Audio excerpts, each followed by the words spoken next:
मग आता इकडं रमतो का? नाही. बाह्य साधनेत रमत नाही.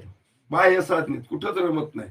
व्यावहारिक साधना केल्या तरी रमत नाही, संसारिक साधना केल्या तरी रमत नाही, पारमार्थिक बाहेर साधना केल्या तरी रमत नाही. कोण?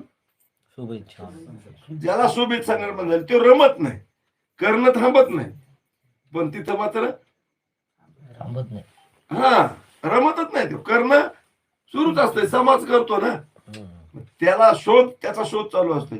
मग त्याला वाटतं इथं मिळेल, तिथं मिळेल, तिथं मिळेल, तिथं मिळेल म्हणून समाजासंगती हे बाह्य कर्म करीत राहतो. हा मग आता ही परिपक्व अवस्था झाल्यावर त्याला भूमिका म्हणा, अवस्था परिपक्व झाली पाहिजे. माहीत झालं नुसतं म्हणजे अवस्था झाली असं नाही, पण माहीत झाल्याशिवाय अवस्था होत नाही ते खरं आहे.